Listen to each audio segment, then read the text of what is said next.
ছাত্রছাত্রীদের ভোট দেওয়ার কথা, তারা ভোট দিয়েছেন। কিন্তু বিশ্ববিদ্যালয় কর্তৃপক্ষ যাদেরকে নির্বাচন পরিচালনার দায়িত্ব দিয়েছিলেন তারা এখন পর্যন্ত ভোটের ফলাফল ঘোষণা করতে পারছেন না। কেন ঘোষণা করতে পারছেন না তা নিয়ে নানা রকম জল্পনা কল্পনা হচ্ছে। কিন্তু বিশ্ববিদ্যালয় কর্তৃপক্ষ বাহ্যত এমন কিছু কিছু আচরণ করছেন, এমন কিছু কিছু কাজ তারা করছেন যেগুলো নিয়ে নানা রকম প্রশ্ন তৈরি হয়েছে এবং সামনের দিনগুলোতে প্রশ্ন থেকে যাবে।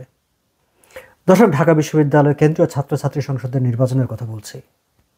সেখানে নির্বাচন হয়ে গেছে। সকাল থেকে 8টা থেকে বিকাল 4টা পর্যন্ত ভোট গ্রহণ করা হয়েছে। ঠিক এই মুহূর্তে আমি যখন আপনাদের সঙ্গে কথা বলছি তখন ঢাকায় রাত 1:20। সে বিকাল থেকে বিকাল 4টায় যখন ভোট গ্রহণ শেষ হয়েছে তারপর থেকে বিশ্ববিদ্যালয়ের শিক্ষার্থীরা তো বটেই, বাংলাদেশের প্রত্যন্ত অঞ্চলের মানুষ, এমনকি প্রবাসে যারা থাকে, যেমন আমি কানাডায় বসে বারবার খেয়াল করছিলাম যে ডাকসুতে কে বিজয়ী হলো, ফলাফল ঘোষিত হলো কিনা। সবাই অপেক্ষায় আছে কখন ফলাফল ঘোষিত হবে। ভোট কেমন হয়েছে সে বিষয় নিয়ে আমি আলাদা করে কোনো মন্তব্য করতে চাই না, এই কারণে যে আমি যেহেতু বাইরে থাকি, আমার অবজারভেশনটা আসলে পত্রপত্রিকায় বা টেলিভিশন, আমি পত্রিকায় পড়ি, টেলিভিশন দেখি না ঢাকার, ফলে সেই খবরে বা সোশ্যাল মিডিয়ায় যতটুকু এসেছে তার উপর ভিত্তি করে আমাকে কমেন্ট করতে হবে। বাট আপনারা সেই সম্পর্কে জানেন, ফলে ভোট কেমন হয়েছে সেই নিয়ে আমি কথা বলছি না।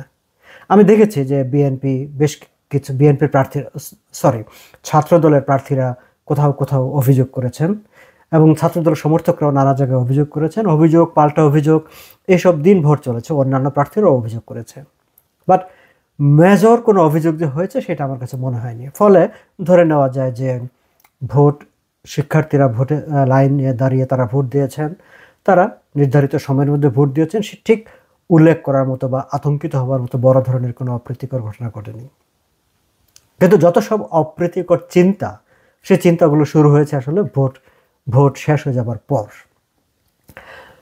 আমরা যতটুকু জেনেছি যে ঢাকা বিশ্ববিদ্যালয়ের এই যে ভোট কাউন্টিংটা হচ্ছে ওএমআর মেশিন দিয়ে, অপটিক্যাল মার্ক রিকগনিশন।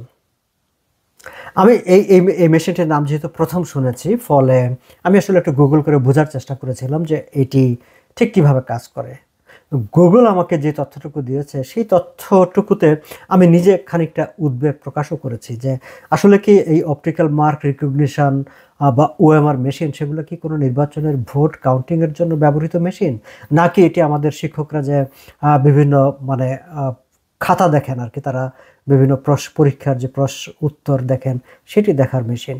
কারণ গুগল যতটুকু বলছিল সেখানে এরকম বলা হচ্ছিল যে একটা আনসার শিট আগে থাকে এবং উত্তরগুলো আগে একটা জায়গায় থাকে, তারপরে এই পেপারটাকে যেখানে আনসার দেওয়া হয়েছে সেটি মেশিনের ভিতর দিয়ে ছেড়ে দেওয়া হয়, সেই রেটা তার সঙ্গে অ্যাডজাস্ট করে কোনটার সঙ্গে কোনটা মিলল। ফলে এই যে এতগুলো প্রার্থী, সেই প্রার্থীর সঙ্গে যারা কাকে কোথায় ভোট দিয়েছেন এই মেশিনের মাধ্যমে কিভাবে ঠিক কাউন্টিং হচ্ছে সেটি আমার বুঝতে একটু অসুবিধা হয়েছে। হয়তো বা নিশ্চয়ই আমি যেহেতু টেকনোলজির লোক না, খুবই ম্যানুয়াল লোক, ফলে আমার একটু বুঝতে অসুবিধা হতেই পারে।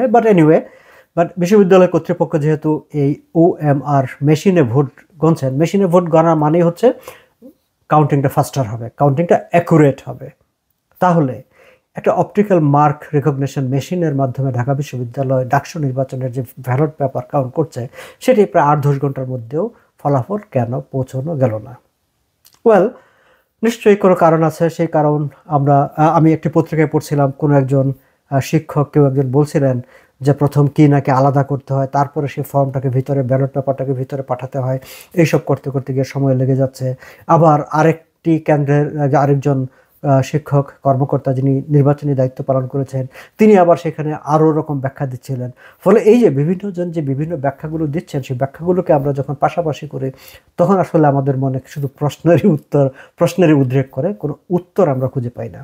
ফলে সামগ্রিকভাবে যারা নির্বাচন পরিচালনা করেছেন তারা কতটা পেশাদারিত্বের সঙ্গে এই নির্বাচনটি পরিচালনা করেছেন বা ভোট গণনার দায়িত্ব যারা পালন করছেন কতটা পেশাদারিত্বের সঙ্গে সেই দায়িত্ব পালন করছেন, সেই রকম কিছু সন্দেহ সংশয় তাদের বক্তৃতার কারণে এবং উদ্ভূত পরিস্থিতির কারণে আমাদের মনে তৈরি হয়। সর্বশেষ যেই ঘটনাটি সবচেয়ে বেশি আমার কাছে উদ্বেগের মনে হয়েছে নির্বাচনটি ঢাকা বিশ্ববিদ্যালয় কেন্দ্রীয় ছাত্রছাত্রী সংসদের। আমি এই আলোচনাটি শুরু করবার আগেই বেশ কয়েকটি পত্রিকায় দেখলাম যে ঢাকা বিশ্ববিদ্যালয় কর্তৃপক্ষ সরকারের 3 জন উপদেষ্টা, একজন প্রধান উপদেষ্টার বিশেষ সহকারী, আবার ঢাকা মেট্রোপলিটন পুলিশের কমিশনার, তারা বিএনপি এবং জামায়াতে ইসলামের নেতাদের সঙ্গে কথা বলছেন। কেন ভাই? বিশ্ববিদ্যালয়ের ভোট, শিক্ষার্থীরা ভোট দিয়েছে, ভোট দেওয়া শেষ হয়েছে, আপনারা ভোট কাউন্ট করবেন। ছাত্রছাত্রীরা যাদেরকে তাদের নেতা হিসাবে নির্বাচিত করতে চেয়েছে, তারা যাদেরকে ভোট দিয়েছে, আপনারা তাদের নামটি শুধু পড়ে শোনাবেন। সেখানে মূল রাজনৈতিক দলগুলোর সঙ্গে কথাবার্তা বলার কি আছে? তাদেরকে ইনভলভ করতে হবে কেন? তাহলে কি কোথাও কোনো সমস্যা হচ্ছে? সেই সমস্যাটা কি?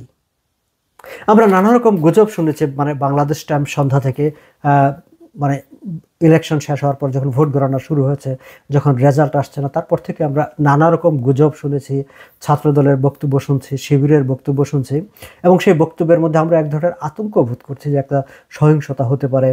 আবার ঢাকা বিশ্ববিদ্যালয় কর্তৃপক্ষ কাল ক্লাস বন্ধ রেখেছেন, ফলে সেটিও একটি আমাদেরকে আবার ভাবিয়ে তুলেছে যে বিশ্ববিদ্যালয় কর্তৃপক্ষের কাছে কি এমন কোনো তথ্য আছে যে কোনো সহিংসতা ঘটতে পারে, যার কারণে আগাম ক্লাস বন্ধ রেখেছেন।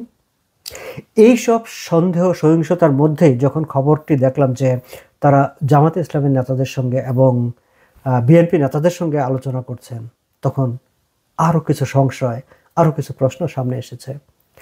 ঢাকার পত্রিকার খবর অনুসারে অর্থ উপদেষ্টা সালাউদ্দিন আহমেদ, আইন ও বিচার উপদেষ্টা আসিফ নজরুল, স্বরাষ্ট্র মন্ত্রণালয়ের প্রধান উপদেষ্টার বিশেষ সহকারী খুদা বক্স, স্বরাষ্ট্র উপদেষ্টা জাহাঙ্গীর আলম, তিনি টেলিফোন করে বিএনপির নেতা এবং জামাত ইসলামের নেতাদের সঙ্গে কথা বলেছেন। তারা মূলত, মানে পত্রিকার খবর অনুসারে, তারা মূলত তাদেরকে রিকোয়েস্ট করেছেন যেন তারা তাদের দলের নেতাকর্মীদেরকে নিয়ন্ত্রণ করে যেন কোনো উত্তেজনা তৈরি না হয়। কিন্তু আমার প্রশ্ন হচ্ছে যে ছাত্ররা ভোট দিয়েছে, যাদেরকে ভোট দিয়েছে আপনারা তো শুধু তাদের ফলাফলটি ঘোষণা করবেন, তাহলে সেখানে উত্তেজনার প্রশ্ন আসছে কেন? তাহলে কি ছাত্রদল কিংবা ছাত্র শিবির তারা সাধারণ ছাত্রছাত্রীদের যে মতামত, যে গণতান্ত্রিক প্রক্রিয়া, তারা কাদেরকে নেতা হিসাবে দেখতে চায়, যে ইচ্ছা প্রকাশ করেছে, সেই ইচ্ছাটিকে তারা সম্মান জানানোর জন্য প্রস্তুত না? তারা গায়ের জোরে ফলাফল তাদের পক্ষে নিয়ে যেতে চান, নাকি বিশ্ববিদ্যালয় কর্তৃপক্ষ মূল রাজনৈতিক দলগুলোর সঙ্গে আলাপ আলোচনা করে একটা ফলাফল ঘোষণা করতে চান? এবং তাহলে তো বিশ্ববিদ্যালয় কর্তৃপক্ষ যদি আলোচনাটা করতেন, তাহলেও একটা বিষয় ছিল সরকার কেন এখানে ইনভলভ হলো, সরকার কেন রাজনৈতিক দলগুলোর সঙ্গে আলাপ করতে গেল এই ইলেকশন নিয়ে? তাহলে কি এখানে সরকারের কোনো স্টেক আছে, সরকারের কোনো বিশেষ আকাঙ্ক্ষা আছে? সরকারকে কাউকে সেখানে পাশ করিয়ে আনতে চায়? কাকে পাশ করিয়ে আনতে চায়?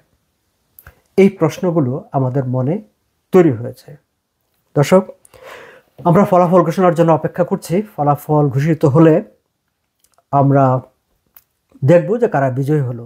কিন্তু যারা বিজয়ী হন না কেন, সেখানে ছাত্রদল ফুল প্যানেলে হোক, অথবা ছাত্র শিবির ফুল প্যানেলে হোক, অথবা মানে ভাগাভাগি করে হোক, যেভাবে হোক না কেন, এই প্রশ্নগুলো কিন্তু শেষ হবে না ঢাকা বিশ্ববিদ্যালয়ের কপালে।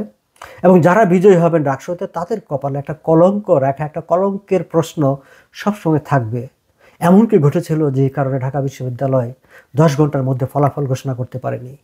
এমনকি ঘটেছিল যেখানে সরকারের উপদেষ্টারা রাজনৈতিক দলের সঙ্গে কথাবার্তা বলতে হয়েছে, এবং সরকার রাজনৈতিক দল তারা কথাবার্তা বলে তারপরে ফলাফলটি ঘোষণা করেছে। এবং সেই আলাপ আলোচনাতে বিশ্ববিদ্যালয়ের কোনো স্টেক ছিল না। সরকার রাজনৈতিক দলগুলো আলাপ আলোচনা করে ডাকসুর একটা ফলাফল তৈরি করে সেই ফলাফলটি ঘোষণা করেছে। এমন একটি সন্দেহ, এমন একটি প্রশ্ন সব সময় মানুষের মনে থাকবে।